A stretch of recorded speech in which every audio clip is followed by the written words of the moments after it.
2, 1. Assalamualaikum warahmatullahi wabarakatuh. Waalaikumsalam warahmatullahi wabarakatuh. Alhamdulillah.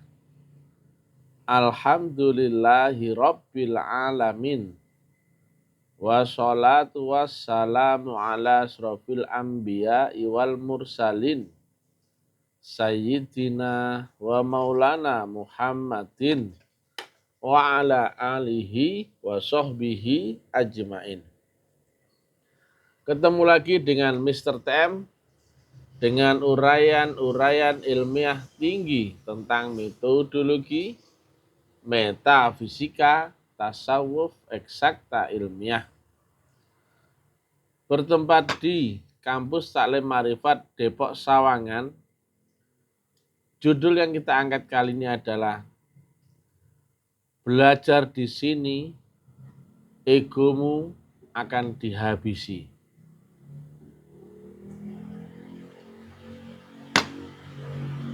Ilmu ini adalah ilmu menundukkan hawa nafsu.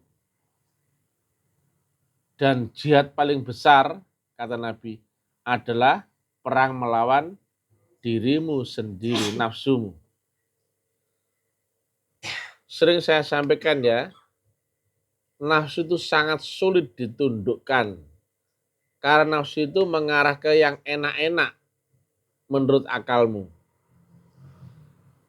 Dan manusia nggak ada secara naluri seneng yang nggak enak, nggak ada. Pasti senang itu kepada yang enak-enak. Jika kata Nabi, jihad paling besar adalah perang melawan hawa nafsu dirimu sendiri, berarti melawan yang enak-enak. Nggak cuma enak ya, enak, senang, nyaman, selamat, dijamin, ganteng, sehat, semua yang akal ke kanan. Karena sistem dunia itu adalah berpasang-pasangan. Kau nggak bisa hanya menerima yang sehat, senang, kaya, ganteng, nggak mau yang ke kirinya. Maka kau pasti akan tumbang. Nah, semakin tinggi di sekolah ini adalah makin rendah dia di hadapan Tuhannya. Nabi Muhammad menyebut dirinya adalah pesuruh Allah ya. Kemudian ayahanda guru menyebut dirinya budak dari ketuhanan. Kalau Nabi Isa menyebut dirinya pelayan Tuhan. Kalau kita nyebut jongos boleh ya? Boleh. Budak boleh ya? Boleh. Abdi boleh ya? Boleh. Pembantu boleh ya? Boleh. Nah, itu. Jangan berpikir kau makin sekolah di sini makin tinggi derajatmu. Gak usah dipikir itu. Makanya ya demi menjaga itu sengaja ya. Saya nggak pernah tampil ngejreng. Paling pakai celana pendek, ngelewes kayak nggak ada kayak orang nggak berguna itu nggak. Supaya apa? Jika gurumu aja ngajarkan begitu, masa kau menteng kelek perlente, betul nggak lo? Ya nggak lo? Masa kau gini? Pakai kacamata begini ya?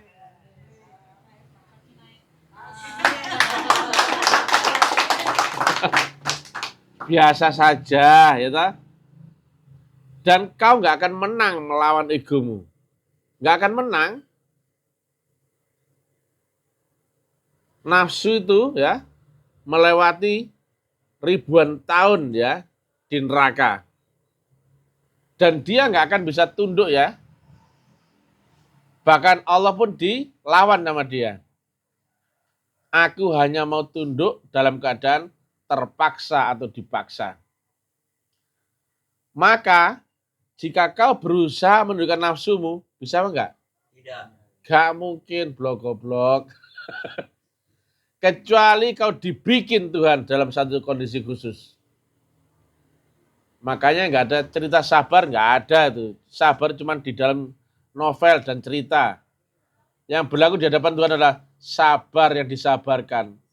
Kalau kau berusaha, aku tak sabar, aku taek.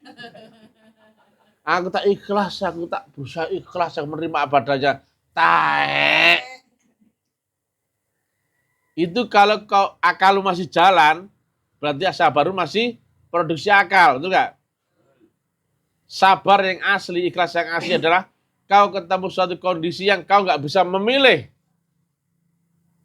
Dan kau diinjak-injak orang, diludahin orang, dikencingi orang, kau tidak berdaya membalasnya. Itulah sabar yang disabarkan. Berarti kau nggak ada pilihan. Kalau kau memilih, pasti yang cocok dengan akal, betul nggak? Nah, siap-siap ya di sini sekolahnya, kau akan dihabisin ya. Jika hartamu membuat kau bangga, hartamu dihabisin. Jika pangkat status membuat kau bangga, pangkat statusmu akan dihabisin. Sampai kau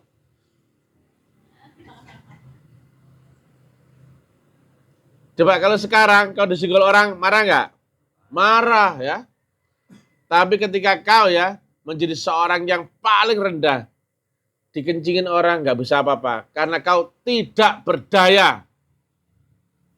Jadi menundukkan nafsu itu bukan dengan akalmu, dengan meditasi supaya gak marah atau bukan itu ya.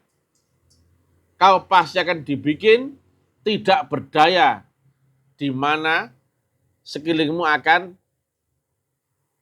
menginjak-injakmu dan kau tidak merasa terinjak dan tidak merasa terdolimi.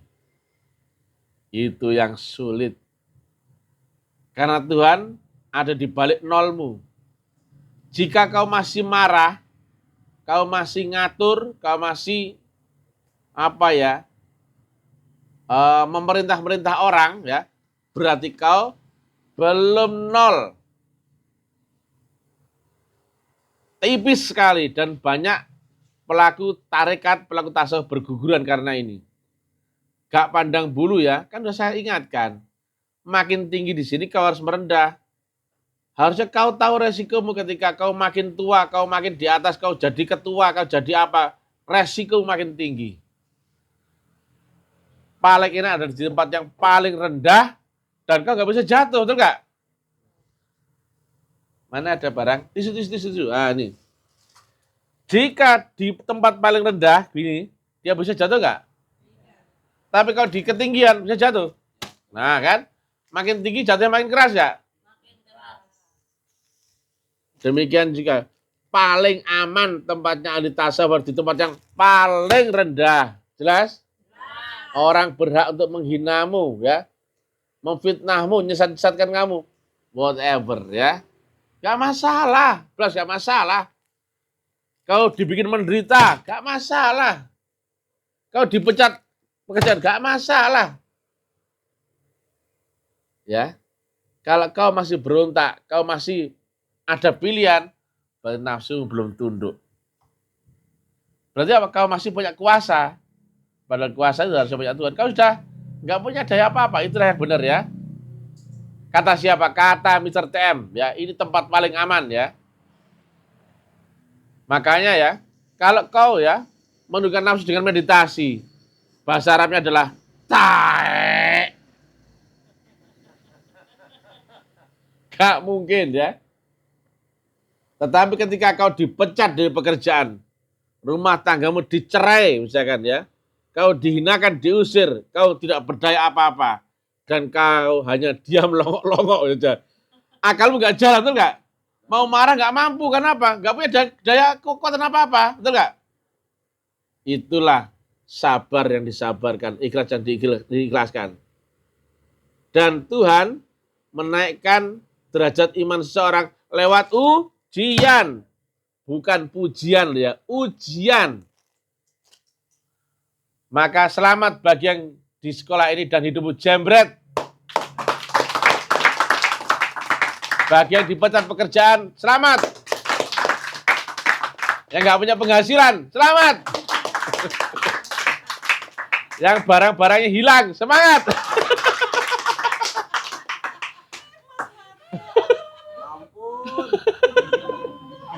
Nah, Bayangkan ya, kalau kau ngikuti sistem dunia, coba ya, orang ya, normal kerja di dunia, kau akan terpola dengan sistem. Mulai bangun dari tidur, jam 7 sampai jam 7 malam ya, bisa lebih ya, kau hanya ngurusi pekerjaan dunia saja, betul nggak? Dan kau nggak bisa memiliki waktumu, pikiranmu, tenagamu. Kau hanya diperas seperti kerbau, dicocok hidungnya. Maka anak-anak muda di kampus Alim Marifat, gak usah kerja. Gak usah kerja ikut orang ya. Pegang kata-kata Mr. TM ya. Kalau Mr. TM daripada kerja ikut orang, mending gak kerja. Ikan aja di lautan bisa makan, betul gak? Dan dia gak ikut outsourcing pekerjaan, betul gak? Asal dia gali-gali apa? Hewan digali-gali dapat makanan, betul gak? Nah, kalau ikan begitu renang dia gerak saja, dia dapat makanan nggak? Jadi rezeki bukan dari bosmu, jelas? Kalau rezekimu terbaca oleh akal pikiranmu, berarti itu bukan Tuhan namanya. Coba kalau kau kerja di orang lain ya, di sistem dunia, kerjamu dibayar berapa jumlahnya tahu? Waktu keluarnya tahu? Dari mana tahu? Loh. Katanya kata dari Tuhan, rezeki akan aku datangkan dengan tidak kau sangka-sangka, betul nggak? Nah ini kok kau sangka semua, betul nggak? Dari mana kau tahu? Yang jawab yang lain dong. Dari mana kau tahu? Jumlahnya berapa tahu? Kemudian kapan keluarnya tahu? Bahkan untuk apa lo kau sudah tahu, gitu kan? Ini untuk nyaur utang, itu cicilan, betul nggak? Brengsek gitu, itu bukan Tuhan ya. Itu sistem dunia. Mending freelance daripada ikut kerja terikat dengan orang. Kau nggak akan bisa suluk, nggak akan bisa merdeka, dan pola itu mindsetnya akan kau terikat seumur hidupmu, bahkan sampai tua, dan kau nggak akan bisa memakai waktu-waktu yang efektifmu di dunia untuk beribadah, berarti berbakti. Hidupmu terpola untuk pekerjaanmu saja, yang kau ingat bosmu saja, betul nggak? Kalau nggak begini nanti dimarah bos, betul nggak? Kalau nggak gini kena SP, betul nggak? Kalau nggak gini nggak akan dipecat, betul nggak? Gajimu dikurangi, betul nggak? Tae!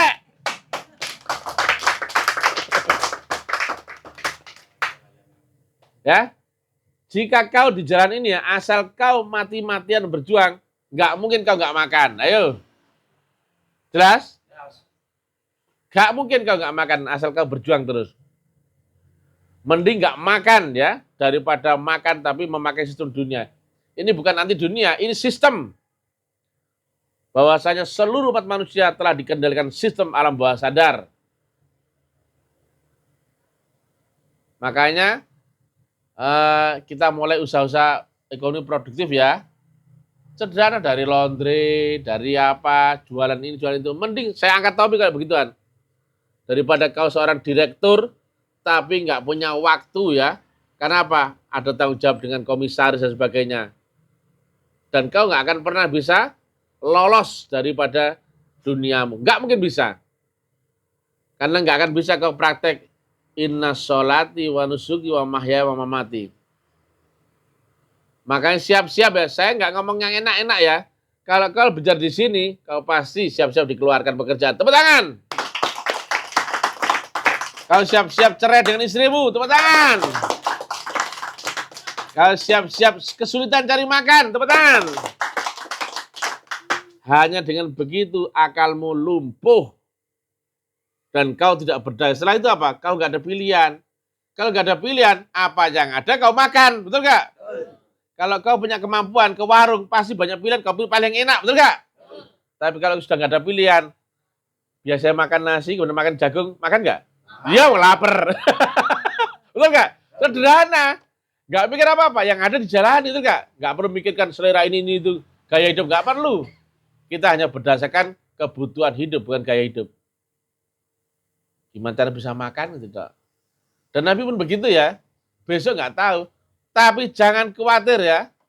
Walaupun begitu ya, jika kau ada di jalannya, jalan ini ya, dan kau berbakti kepada urusan Tuhan ya, dan dia maha kaya, jika kau beserta yang maha kaya, ikut kaya enggak kau? Kaya.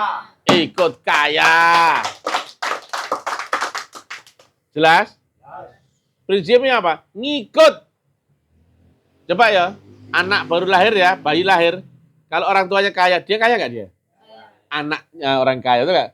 Kalau anak baru lahir, bapaknya, ibunya miskin. Berarti apa? Anak orang miskin, itu nggak? Tergantung kepada siapa kau ngikut, betul nggak? Ini nggak main-main ini. Nah, kalau kau mentalnya kerja aja, cari duit aja, kapan kau ketemu Tuhan, betul nggak? Dan lagi-lagi ya, siapapun engkau ya, yang di sekolah ini, siap-siap kau di bawah ya, jangan duduk atas. Kalau saya ngomong, jangan nyela.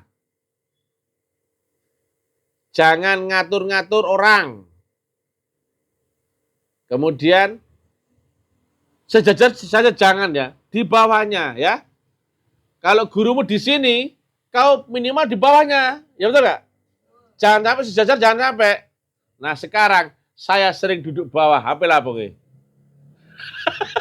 Ya, berarti ada nggak peluang kau untuk naik panggung? Nggak ada, kapokmu kapan? Tepuk tangan. Kalau gurumu cuma pakai kaos begini, nggak pakai surban, juban, nggak pakai lipstik, celak, betul ya? Berarti kau harusnya lebih merendah lagi di bawah guru, betul nggak? Mending penampilan biasa-biasa aja, nggak usah pakai jubah-jubahan, surban-surbanan, telek itu sama aja. Walaupun dikira orang kita orang ateis, biar aja ya. Biar disebut bukan orang Islam, biar aja ya. Biar aja, nggak apa-apa. Saya juga nggak pernah marah, kok betul nggak?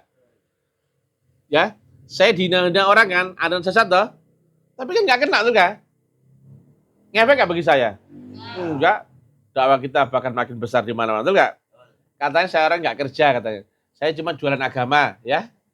Bukalapak agama lah, itu kecil-kecilan, itu. Tapi alhamdulillah ya, dagangan saya laris ya, lancar ya. Kalau orang dulu kan ngebully saya, loh.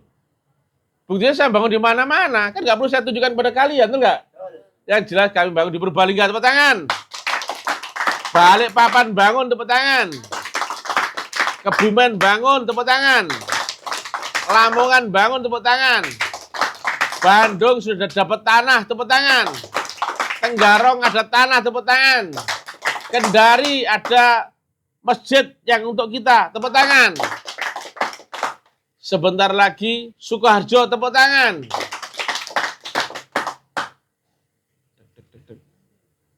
Bengkulu sudah ada tanah, tepuk tangan. Kan berarti nggak miskin-miskin banget, betul nggak? Loh, kalau punya tanah, mohon maaf ya, tanahnya nggak kecil loh ya. Ya cuman ribuan meter persegi ya. Kan nggak begitu miskin toh. Walaupun saya cuma jualan agama lah, kecil-kecilan itu. Nggak besar-besar kok ya. Jamaah kami juga nggak banyak, kok betul ya. Tapi ya bisalah untuk bangun tempat-tempat situ ya. Ya cukuplah untuk bangun di seluruh Nusantara, cukup ya? Cukup uangnya? Cukup. Ya cukuplah ya. Yang penting kan hasilnya, betul nggak? Prosesnya biarpun ringan-ringan aja, tapi kan itu kan jurus ngepet syar'i, itu nggak? Ya nggak?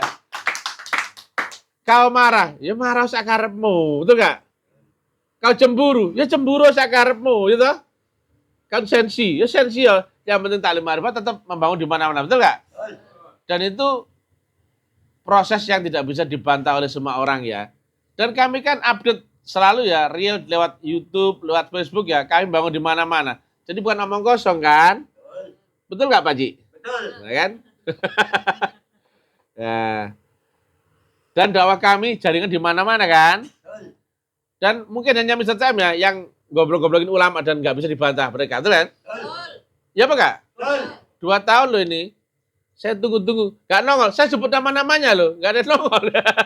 Ya, ulamanya loh saya goblok-goblokin. Saya tuh mau diuji, ya. Saat itu benar mana bersaksi apa mengucapkan. Dan saya mau tahu prakteknya bersaksi kayak gimana.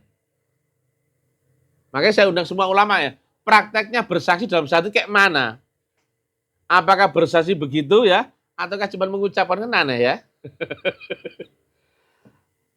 Nah, demikian ya. Jadi ya, siap-siap ya. Karena apa? Ingat ya, setelah, nah ini ya, coba ini ya. Coba ini. Mainkan lagi nih. Coba dibawa sini. Ini, tangan saya. Kuat jatuh. Dua-dua semua. Naikkan sini. Kelihatan Bang Manar? Ini adalah batas akalmu. Ini adalah batas panca inderamu. Manusia gak mungkin berani secara naluri ya melampaui batas akalnya. Jika dirasa gak mungkin, dia gak mungkin berani keluar dari batasan ini. Maka padahal ya, untuk bisa mi'raj, kau harus keluar dari zona nyamanmu. Betul Kak? Nah, istilah mi'raj adalah didahului dengan wukuf ya. Yaitu kau telah berarti berbakti mati-matian sampai melebihi 100% kesadaran akalmu. Maka yang disebut dengan naik melebihi 100%, berarti kau melampaui akalmu sendiri.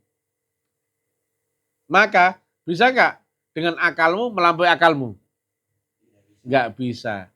Tapi dengan perintah gurumu, kau mati-matian, nggak enak menderita. Tapi semuanya ternyata bisa terjadi. Tepuk tangan. Inilah yang harusnya kau buktikan ya. Jangan kau berguru, kau ngikuti seleramu. Aku ya begini, tolong pahami aku, goblok kau. Buat apa berguru kalau begitu, betul nggak? Jelas-jelas kalau kau sama saya, kau pasti akan aku siksa. Ya toh?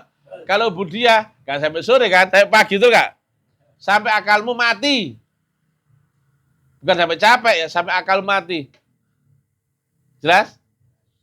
Apa saja kau harus melampaui batas akalmu. Maka mati nggak kau? Mati. Ibarat kau ya, pertandingan lomba lari, yang disebut berhasil adalah yang melampaui finish, betul nggak? Kalau kau berlari, misalkan ya, lapnya sampai lap 10 ya, kau lap 3 istirahat, goblok gak kau? Goblok. Ditinggal yang lain. Lap 7 istirahat, goblok gak kau? Goblok. Apalagi lap 9, betul gak? Apalagi lap 10, kurang sedikit saja. Di depannya garis finish, aku tak istirahat ah. Buat apa kau bertarung di perlombaan, betul gak? Kau harus tuntaskan, melewati finish itu, betul gak? Maka nilai 30%, 60%, dan 99% sia-sia semua. Betul nggak? Kalau kau tidak melampaui batas akalmu. Jelas? Maka kau berarti berbakti harus nggak melewati batas akalmu? Harus. Maka enak nggak itu? Nggak enak. Kata siapa enak? Betul nggak? Akalmu sampai lumpuh, sampai telir-telir. Saat begitu, 1 tambah 1 berapa? Ya enggak? Kau bisa makan. Jurusnya adalah budak. Betul? Nah, kalau sama gurumu jangan berpikir baik buruk. Pakai jurus apa? Boh, ya. Wes ngono ae, gak usah pinter-pinteran, gak perlu ya. Karena apa? Guru pasti membuat akalmu budak gitu aja ya. Belum selesai ini, kau kerjakan ini.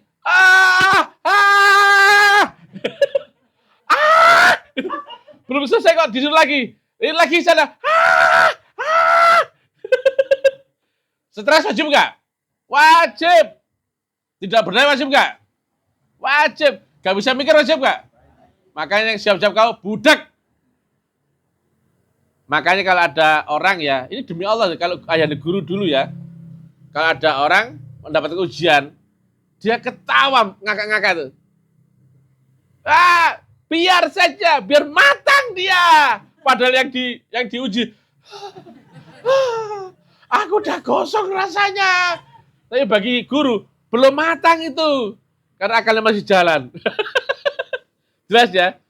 Sampai kau rata dengan tanah. Diinjak-injak orang nggak terasa. Itu yang top ya. Baru disitulah kau akan kenal makrifat yang sesungguhnya. Bukan makrifat thinking. kosong.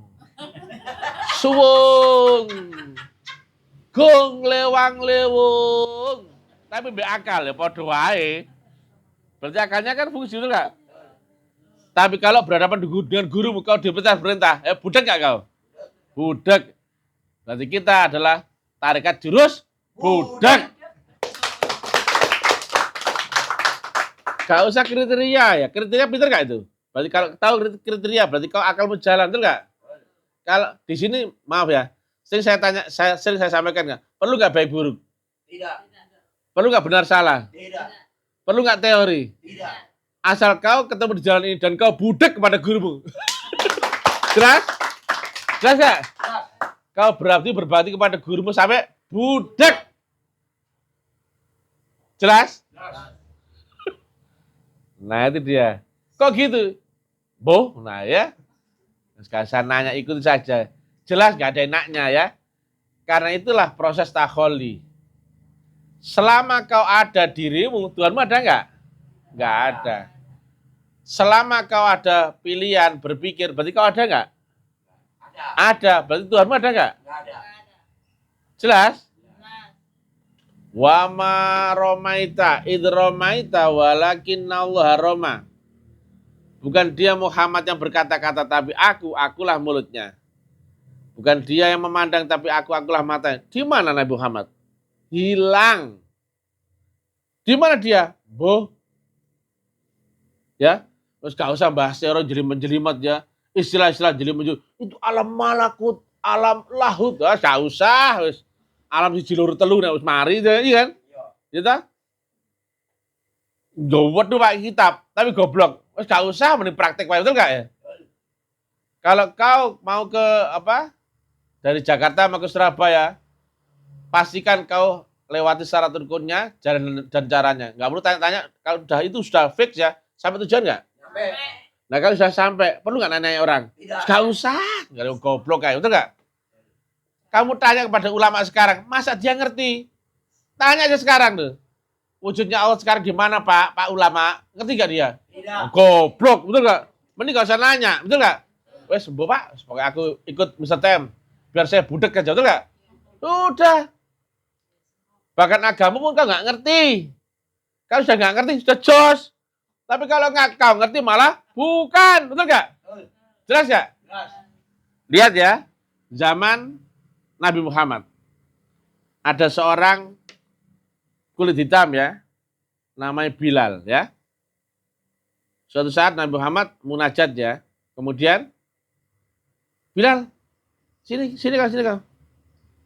Apa ya Rasulullah? Sini. Tak jangan ngomong. Ya Rasulullah. Ada apa Rasulullah? Tadi aku munajat, berhampiran akan Allah lal. Nah terus aku dengar suara toplak. Ini siapa? Kaki siapa ini? Loh, ini kan caramu jalan lal. Ini kan bahasa dulu kan terompahmu, betul gak ya? Nah ini kan terompahmu lal. Aku dengarkan di surga sana. Yang dijawab gitu apa? Apa gitu? Berarti Bilal masuk surga gak? Masuk. Tapi yang diajak ngomong paham gak dia? Tidak. Plongo, boh, iya gak? Nah, sekarang lebih penting kau paham atau kau ngikuti gurumu? Ikuti guru. Walaupun budek plongo, betul gak? Tapi kalau kau dengan kepintaranmu, dengan kemampuan, bisa gak masuk surga? Tidak. Gak mungkin ya. Karena la ilaha baru akan ada illallah. Ketika kau ada pintarmu, pengetahuanmu, latar belakangmu, egomu, Tuhan ada nggak? Enggak. Berarti kau bisa masuk surga karena budak. Jelas? Budak tapi di jalan Tuhan, betul nggak? Wes gak ada apa-apa. Surga itu apa sih? Boh. Jelas? Terus kok wae. Nah, contohnya gini. Ah, ini dia. Nah, ini ya. Contohnya ya. Coba Pak digeser dulu ya. Nah, ininya, maaf ya. Ini kau ya, terpenjara oleh lapisan pertama adalah panca inderamu. Terpenjara lapisan kedua adalah akalmu. Di atas akal berarti kau telah mati, betul nggak? Di atas akal berarti ini semua tentang akhirat ya. Tapi kau terkena fata morgana, gerhana akhirat, yaitu ketutupan dengan akalmu dan panca indera, betul nggak? Yang menjadikan kau terpenjara dengan dunia, jelas? Nah, kalau di alamat panca indera, berarti kau harus kenal lewat ordinat panca inderanya. Kalau kau di alamat nama, kau harus tahu sifat dan fungsinya, betul nggak? Kalau ada nama yang sama, Dul Kamit sama Dul Kamit, kamu kan nggak bisa bedakan. Mana bedanya? Harus tahu sifat dan fungsi yang beda, betul nggak? Nah, sekarang ya, kau mencari alamat Allah yang di jelas-jelas ya, alam metafisika. Yang katanya akhirat, nggak bisa terdetek oleh akalmu. Maka saya tanya, Allah di mana? Bu, enak toh? Teorinya di Malik Yaumiddin. Sifatnya dia laisa kamitslihi syai'un yang ini. Tapi nggak usah dipikir. Ketika kau dapatkan channelnya yang di dunia, yaitu lewat pembawa channelnya, kau hubungi channelnya lewat pembawanya tadi. Dan ada teknik menyamakan gelombang dan frekuensi. Nah, begitu nyambung gelombang dan frekuensinya dengan teknik tadi, nyambung nggak sama Allah di ujung? Nyambung. Tapi kau tahu nggak Allah di mana? Bu, yang bareng-bareng ya. Kau tahu Allah di mana? Bu. Allah lagi ngapain? Bu. Allah seperti apa? Bu. Tapi kalau kau dapatkan channelnya, kau hubungi channelnya, nyambung nggak? Nyambung. Logika, saya tanya, misalkan, kau tahu Putin sekarang lagi ngapain? Bu. Di mana? Bu. Jelas ya? Tapi kalau kau punya nomor handphonenya, yang nomor handphone di belakang Putin, kau hubungi, nyambung nggak sama Putin? Nyambung. Padahal mbah loh, betul nggak? Betul.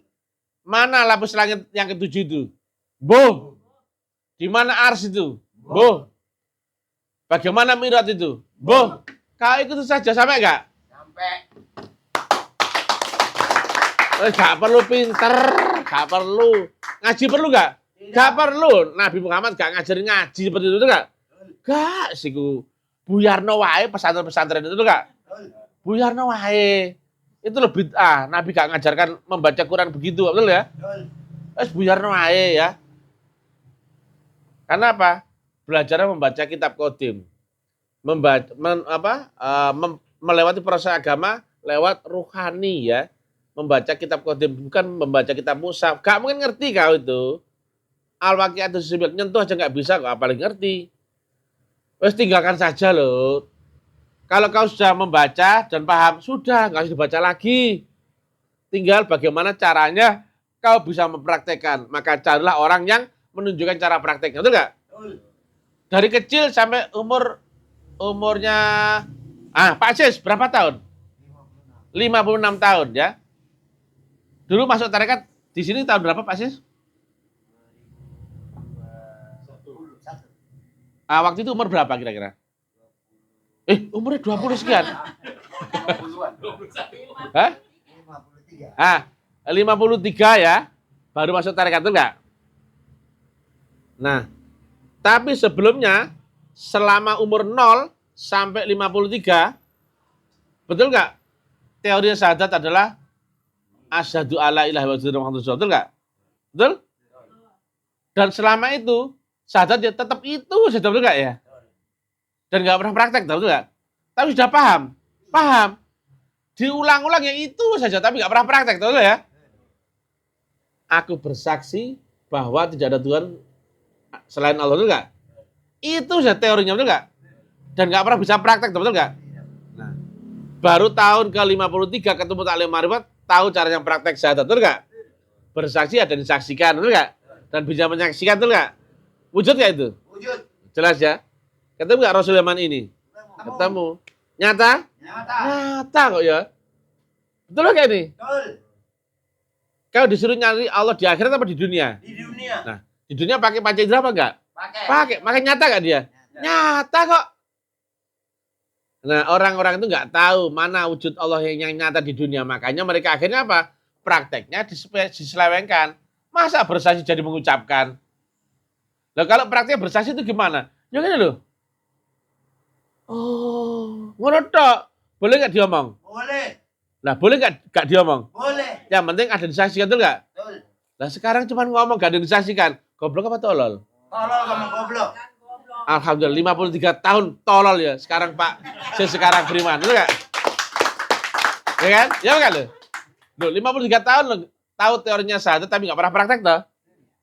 Baru tahun ke-53 dia masuk tarekat dan ketemu Allah yang wujud. Betul gak? Yang di dunia. Tepuk tangan. Orang luar, di luar gaya Allah itu tidak serupa apapun, siapapun. Allah itu ada, karena dia maha ada. Kita di hakikatnya tidak ada, karena diadakan oleh yang maha ada. Lantas dia tanya, mana yang Allah itu? Kok bingung, betul nggak? Nah, ini handphone, ini tisu, ini lonceng, ini kacamata. Dia cerita, lonceng itu begini, begitu. Oh. Tisu tuh begini, begitu. Lantas ini Pak, mana yang lonceng? Hah? Kok bingung? Kan aneh, betul ya? Mana yang tisu? Bingung, betul nggak? Dia tahu ceritanya, teorinya, tapi nggak tahu prakteknya. Dia bisa meneran Allah ya, tapi saya ditanya, mana Allah itu? Kok bingung? Kan aneh, betul nggak lo? Silakan cek, lihat ya, di video-video yang lalu ya. Ada videonya yang diangkat ya, Abdul Somad, ya enggak? Ada Adi Hidayat, Gus Baha, Buya Arazi, Buya Sakur, terus apa? Budayawan itu siapa? Cak Nun ya. Mereka meneran Allah loh ya. Tapi ketika ditanya ya, yang mana Allah itu? Kok bingung? Loh mereka udah luar biasa loh ya, menerangkan Allah ya. Loh, kalau di sini ya, ada orang menerangkan kipas angin. Wow, kipas angin itu begini loh. Wow. Saat ditanya, mana Pak kipas anginnya? Kok bingung? Lagi loh. Kipiye lah kira-kira. Saya goblok aku apa mereka gitu. Orang itu. Ya nggak tahu lah, boh nah ya. Allah itu bla bla bla bla. Nabi Muhammad bla bla bla. Nah, kan ada orang goblok nanya. Pak, Allah yang mana Pak? Kok bingung, betul nggak? Nabi Muhammad yang mana Pak? Kok bingung? Padahal ya, kalau mereka beneran telah bersaksi, telah ketemu kan, betul nggak? Telah lihat kan?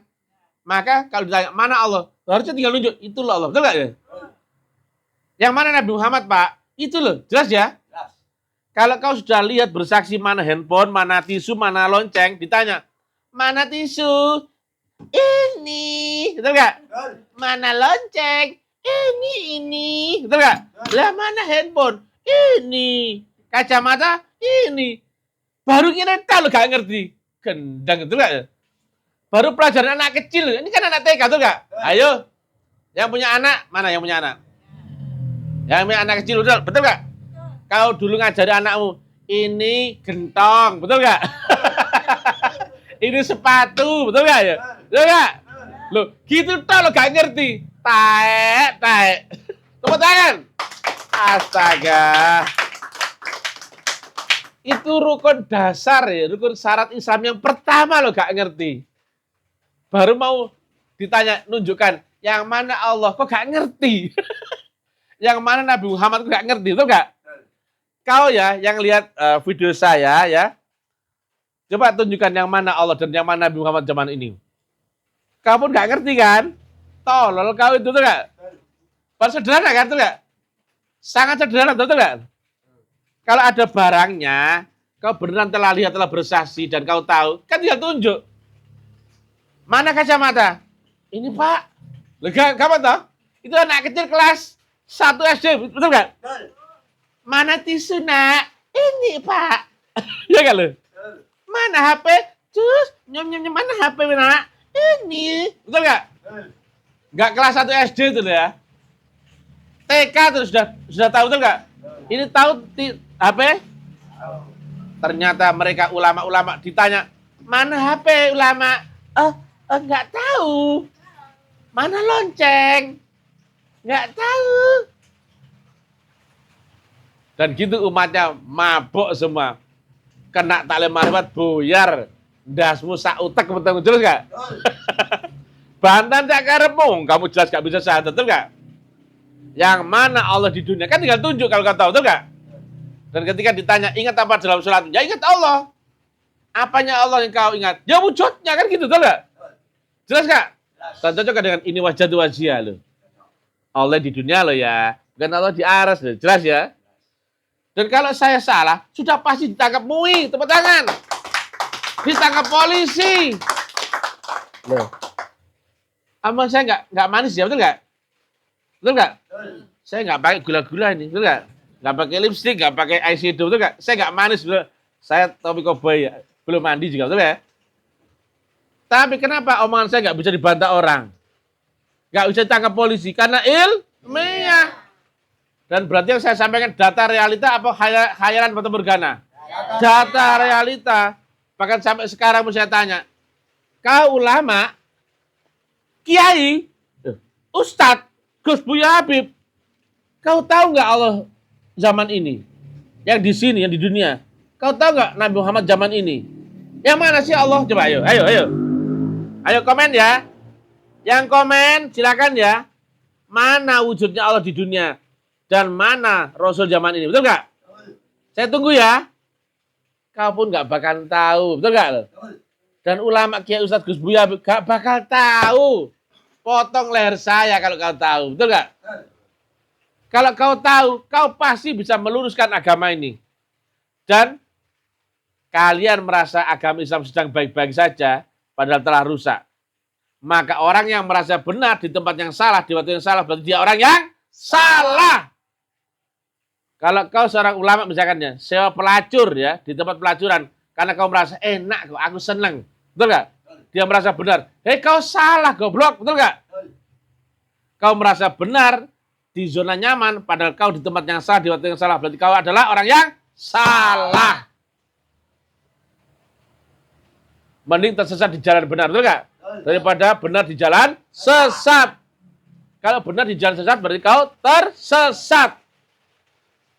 Maka Mr. Tem misinya adalah menyesatkan sebanyak-banyak manusia ke jalan yang benar. Tepuk tangan guys.